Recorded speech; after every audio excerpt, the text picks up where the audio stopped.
જય શ્રી કૃષ્ણ મિત્રો, સ્વાગત છે તમારું જયશ્રીસ કિચનમાં। તો આજે હું તમારી સાથે શેર કરીશ જીરાપુરીની રેસીપી। તો તેના માટે અહીંયા મેં 1 વાટકા જેટલો મેંદાનો લોટ લીધો છે, તેના ચોથા ભાગનો આપણે રવો લીધો છે। તો આપણે જીરાપુરી બનાવવા માટે રવો એડ કરીશું તો આપણી પૂરી એકદમ સરસ ફરસી અને ક્રિસ્પી બનશે। તો ચાલો આપણે બનાવવાનું શરૂ કરીએ। તો અહીંયા આપણે લોટ બાંધવા માટે એક મોટું વાસણ લઈ લીધું છે। હવે તેમાં આપણે લોટને એડ કરી દેશું અને રવો એડ કરી દેશું। આપણે બંને લોટને સારી રીતે મિક્સ કરી લેવાના છે। આ રીતે લોટને મિક્સ કરી હવે તેમાં આપણે બધા મસાલા એડ કરી દેશું। અહીંયા મેં 1 ચમચી જેટલું જીરું અધકચરું વાટીને લીધું છે, આપણે તેમાં જીરું એડ કરી દેશું। સ્વાદ પ્રમાણે આપણે નમક એડ કરી દેશું। નમક આપણે થોડુંક આમાં ચડિયાતું એડ કરવાનું છે। હવે તેમાં આપણે તેલનું મોણ એડ કરી દેશું। તો અહીંયા હું 2 મોટી ચમચી જેટલું તેલ એડ કરું છું। તો હવે આપણે લોટને એકદમ સરસ રીતે મિક્સ કરી લેશું। જો આ રીતે તમે મેંદામાં ચોથા ભાગનો રવો એડ કરશો ને તો તમારી પૂરી એકદમ ક્રિસ્પી અને ફરસી બનીને તૈયાર થાય છે। તો આ રીતે આપણે લોટને એકદમ સરસ રીતે મિક્સ કરી લેવાનો છે। જો તેલનું મોણ આપણું એકદમ પરફેક્ટ છે, આ રીતનું મુઠ્ઠીમાં આવી જાય તે રીતનું આપણે મોણને રાખવાનું છે। તો અહીંયા આપણું મોણ એકદમ સરસ રીતે લોટમાં મિક્સ થઈ ગયું છે। હવે આપણે લોટને બાંધી લઈશું। તો અહીંયા આપણો લોટ એકદમ સરસ મિક્સ થઈ ગયો છે। હવે આપણે થોડું થોડું પાણી એડ કરતા જશું અને લોટને બાંધી લેવાનો છે। લોટને આપણે એકદમ ઢીલો કે એકદમ કડક પણ નથી બાંધવાનો, મીડિયમ રાખવાનો છે, જેથી આપણી પૂરી એકદમ ફરસી બને। તો આ રીતે આપણે થોડું થોડું પાણી એડ કરતા જશું ને લોટને બાંધી લઈશું। તો અહીંયા આપણો લોટ બંધાય અને એકદમ સરસ રીતે થઈ ગયો છે। જો આ રીતનો આપણે લોટને રાખવાનો છે।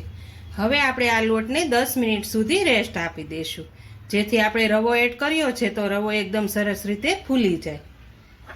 તો આ રીતે આપણે તેને ઢાંકી અને 10 મિનિટ સુધી રેસ્ટ આપી દઈએ। તો અહીંયા આપણી 10 મિનિટ થઈ ગઈ છે। હવે આપણે લોટને ચેક કરી લઈશું। તો જો આપણો લોટ એકદમ સરસ રીતે કુણપ પણ આવી ગઈ છે અને લોટ પણ સરસ રીતે બંધાઈને રેડી થઈ ગયો છે। જો હવે તેને આપણે લુવા કરી લઈશું। તો અહીંયા આપણે મીડિયમ સાઈઝના લુવા કરી લેવાના છે આ રીતે। તો અહીંયા મેં 4 મીડિયમ સાઈઝના લુવા કરી લીધા છે આ રીતના। હવે તેને આપણે મીડિયમ સાઈઝના નાના નાના લુવા બનાવી લઈશું। તો આ રીતે આપણે પાટલી ઉપર રાખી અને આ રીતે તેને રાઉન્ડ શેપ આપી દેવાનો છે, જેથી આપણા લુવા એક જ સરખા બને અને મીડિયમ બને। તો આ રીતે આપણે મીડિયમ સાઈઝનું ગોળ બનાવી લેવાનું છે। તો અહીંયા આપણે મીડિયમ સાઈઝનું રાઉન્ડ કરીને બનાવી લીધું છે। હવે તેને આપણે ચાકાની મદદથી મીડિયમ સાઈઝના લુવા આ રીતે બનાવી લઈશું। તો આપણી પૂરી એકદમ એક સરખી અને સરસ ગોળ શેપમાં બનશે। તો અહીંયા આપણે બધા જ લુવા એક સરખા કરી લીધા છે। હવે તેને આપણે હથેળીની મદદથી આ રીતે આપણે તેને રાઉન્ડ શેપ આપવાનો છે। જો આ રીતે આપણે બધા જ લુવાને કરી લેવાના છે। તો આ રીતે બધા જ લુવા હું બનાવી અને આપણે પૂરી વણી લઈશું। તો આપણા લુવા બધા જ બની કમ્પ્લીટ થઈ ગયા છે અને અહીંયા મેં દૂધી જે આપણે ખમણવાની ખમણી આવે તે લીધી છે। આપણે તેના ઉપયોગથી જ આપણે આજે પૂરી બનાવવાની છે, જે આપણે કાપા કરવાની પણ જરૂર નહીં પડે અને આપણે જ્યારે આમાં પૂરી બનાવશું ને ત્યારે આપણી પૂરી એકદમ ક્રિસ્પી અને ફરસી બનશે, પોચી પણ નહીં પડે। એ રીતે આપણે પૂરીને બનાવવાની છે। તો હવે હું તેમાં આમાં વણી લઉં છું। તો આ રીતે આપણે લુવાને મૂકી અને પૂરીને વણવાની છે। જો ડિઝાઇન પણ સરસ પડશે અને પૂરીમાં આપણે કાપા કરવાની પણ જરૂર નહીં પડે। તો આ રીતે આપણે પૂરીને વણી લેવાની। પૂરીને આપણે થોડીક પતલી રાખવાની છે, જેથી આપણી પૂરી ક્રિસ્પી બને। જો ડિઝાઇન પણ એકદમ સરસ પડી જશે અને આપણે કાપા કરવાની પણ જરૂર નહીં પડે। તો આ રીતની આપણે પૂરીને રાખવાની છે પતલી। તો આ રીતે હું હવે બધી જ પૂરીને વણી લઉં છું।